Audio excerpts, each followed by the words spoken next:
जब शासन व्यवस्थाओं की बात आती है तो राजतंत्र और लोकतंत्र में राजतंत्र को ही श्रेष्ठ बताया गया है। चाहे आप प्लेटो और अरस्तू से ले लीजिए, चाहे भारतीय विचारकों के अंदर मनु कौटिल्य को ले लीजिए, और चाहे दुनिया के अधिकांश विचारकों को ले लीजिए, उन्होंने हमेशा राजतंत्र को श्रेष्ठ बताया। लोकतंत्र को भीड़तंत्र ही बताया गया। और सच्चाई कुछ इस प्रकार से भी है कि लोकतंत्र आधुनिक शासन व्यवस्था है, मात्र 200-300 साल पहले आई है, और बहुत से देशों में अगर देखा जाए तो प्रैक्टिकली फेलियर भी है, मार गई। ये सच्चाई है। पड़ोसी देशों में देख लो, ज़्यादातर में लोकतंत्र था, बहुत सफलता की कंडीशन नहीं है, और विद्रोह होते हैं वहाँ। तो लोकतंत्र कोई बहुत मतलब बढ़िया शासन हो ऐसा तो नहीं है, लेकिन हाँ एक चीज़ बहुत अच्छी है इसकी, जनता का जो विचार है, आम जनता जो है, उसको ऐसा लगता है कि राज मेरा है। हालांकि लगता ही है, होता कुछ नहीं है, होने को कुछ नहीं होता। क्योंकि जनता अगर देखे तो जैसे मान लीजिए किसी घर के सामने सड़क फूटी हुई है, तो वो जाकर के पहले पार्षद को कहेगा, पार्षद फिर अपने आप में राजा मानेगा खुद को। फिर ज़्यादा प्रेशर पड़ेगा कि हाँ भाई वोट चाहिए, तो फिर वो जाएगा किसी मंत्री विधायक जो भी उसके ऊपर वाले जो है उनके पास, उसमें वो विधायक और मंत्री अपने आप को राजा मानेगा। फिर उसके पास में भी अगर कुछ काम नहीं हो पा रहा है, उसके बस की बात, कोई बड़ा कार्य है नहीं हो पाता, तो फिर वो उससे ऊपर के अधिकारी जो नेता है उनके पास जाता है, अधिकारियों से बातचीत करता है, और वो लोग फिर उसको राजा मानते हैं। इसमें एक शब्द आता है नौकरशाह। तो ये नौकरशाह लोकतंत्र की जननी है। लोकतंत्र में पैदा होता है नौकरशाह, नौकर भी अपने आप को राजा मानता है। ये लोकतंत्र की सबसे बड़ी कमजोरी है। इस प्रकार से हम कह सकते हैं कि शासन अगर देखा जाए तो बेस्ट शासन की जब बात की जाती है तो लोकतंत्र नहीं दिखता, राजतंत्र दिखाई देता है। क्योंकि राजतंत्र में ही भारत जैसे देश सोने की चिड़िया थे।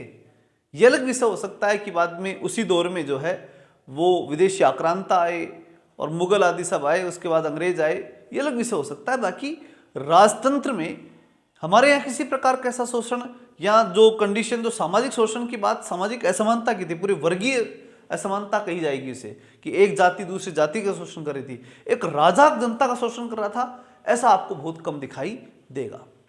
ऐसा आपको कहीं ऐतिहासिक रूप में दिखाई नहीं देगा, बहुत कम हो सकता है कहीं, मैं ऐसा कोई ढूंढ करके नहीं बताऊंगा आपको, लेकिन ऐसा देखने को मिलेगा कि राजाओं की अगर कंडीशन रही तो उन्होंने इस प्रकार का शोषण व्यक्तिगत रूप से किसी जाति या वर्ग विशेष का शोषण किया हो, ऐसा कहीं दिखाई नहीं देता। तो राजतंत्र, चाहे हर जाति के लोगों ने राज किया, ये भी एक भारत की विशेषता रही है।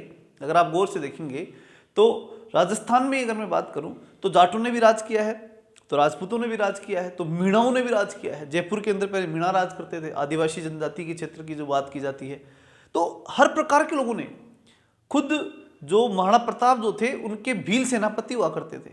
तो मतलब कोई ऐसा नहीं है कि कोई जातीय रूप से कुछ बहुत ज़्यादा राज नहीं हो पाता था। ठीक है, वो जातिगत असमानताओं की बातें वो सब हो रही होंगी, और वो कब ज़्यादा बढ़ी ये भी एक ऐतिहासिक रिसर्च का विषय हो सकता है। क्योंकि 20 के दौर में अगर देखा जाए तो मुगल आए, अंग्रेज आए, और उनका टारगेट था हमारे समाज को तोड़ना। तो उस दौर में इस चीज़ को ज़्यादा बढ़ाया गया होगा, गलत दृष्टिकोण से पेश किया गया होगा, ये सब चीज़ें रिसर्च का विषय हो सकती है।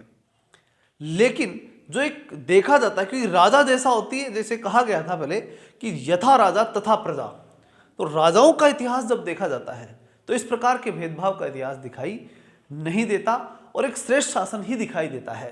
राजतंत्रों के अंदर विकास की गति बहुत तेज देखी गई है। और आज के युग को उसे जोड़कर देखोगे तो अमेरिका में देख लीजिए, अमेरिका की जो कंडीशन है अगर देखी जाए तो अमेरिका के अंदर ट्रंप क्या है, राजा है। वो कोई लोकतंत्र का प्रतीक थोड़ी माना जाएगा। 4 साल तक राजा हो गया वो।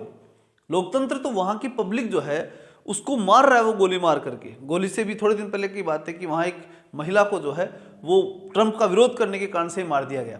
तो ये एक लोकतंत्र में संभव थोड़ी हो सकता है। लेकिन वो लोकतंत्र इस राजतंत्र वाला लोकतंत्र है कि राजा हो गया 4 साल, 4 साल हटा नहीं सकते उसे आप, और जब 4 साल उसे नहीं हटा सकते तो 4 साल का तो राजा हो गया वो। फिर उसका क्या मतलब है? वो 4 साल के लिए परमानेंट राजा है, उसे 4 साल बाद क्या होगा वो अलग विषय है, लेकिन 4 साल तक उसे कोई हटा नहीं सकता। तो ये बड़ी बात होती है। और इसी प्रकार से देखिए, नॉर्थ कोरिया के शासक को देख लीजिए, वो अपने आप में राजा है। इसमें इसी प्रकार रूस और चाइना में देख लीजिए, वो राजा हैं। वहाँ पर किसी प्रकार के लोकतंत्र की व्यवस्था नहीं है, वो तेज गति से विकास कर रहे हैं, कहीं दिक्कत नहीं है। चीन बहुत तेज गति से विकास कर रहा है क्योंकि वहाँ पर जो शासक है वो एक राजा है। एक विचारधारा का राजा है, विचारधारा के लोगों द्वारा बनाया गया राजा है। तो राजतंत्र को देखा जाए तो कोई कमजोर विचारधारा नहीं थी। एक शासन के रूप में देखा जाए तो कई वर्षों से, हजारों वर्षों से अगर दुनिया के इतिहास को देखेंगे आप तो राजतंत्र मिलेगा, लोकतंत्र नहीं मिलेगा।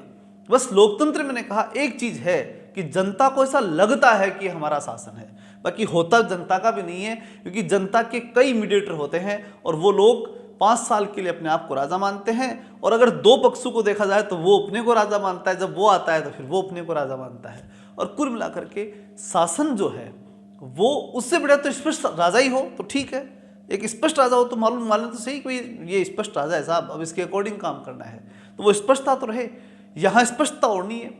इसमें ये और होता है कि 5 साल का राज है मेरा, 5 साल के बाद में अगली 5 साल में तो जो है मैं तो बदल जाऊंगा, और मैं बदल जाऊंगा तो फिर उसके बाद में अगला जो शासक बनेगा तो वो शासक आकर के राज करेगा, खाएगा, क्या करेगा, उससे बढ़िया तो मैं ही खा लेता हूँ। ये जो थॉट है ये और है। एक सड़क बन रही है तो देखता है कि 5 साल के अंदर फूट फाट के नक्की होगी, मुझे कौन पूछेगा, मैं तो इसमें जितने कमाए जाए तो ले लूँ।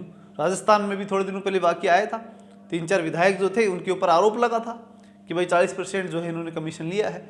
अब वो बात की बात है कि लिया नहीं लिया, लेकिन आरोप तो लगा। और कहीं ना कहीं जब वही बात होती है जहां आग है वहां धुआं है, कहीं ना कहीं कुछ ना कुछ तो भ्रष्टाचार है। 40% कमीशन की बात है तो कुछ ना कुछ होगी।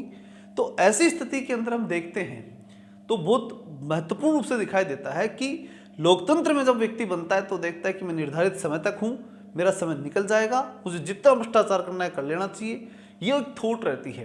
राजतंत्र में राजा होता है और राजा जो होता है वो ये देखता है कि मेरी प्रजा है, मुझे इससे टैक्स लेना है, जितने ये ताकतवर होंगे उतने मेरे लिए लाभदायक होंगे।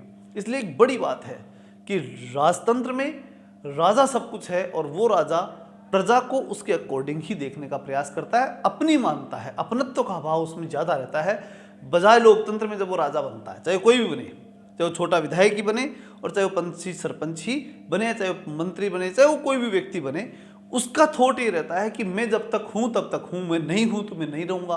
तो इससे बढ़िया जितना हो सके मेरे से मैं खींच के बैठ जाऊँ, फिर दिखा जाएगा। ये जो थॉट होता है वो लोकतंत्र में पैदा होता है। नहीं, लोकतंत्र में भ्रष्टाचार पैदा होता है, लोकतंत्र में नौकरशाही पैदा होती है, ये लोकतंत्र में पाया जाता है। राजतंत्र में ये चीज़ें, ये जो समस्याएं हैं ये बहुत कम देखने को मिलती हैं।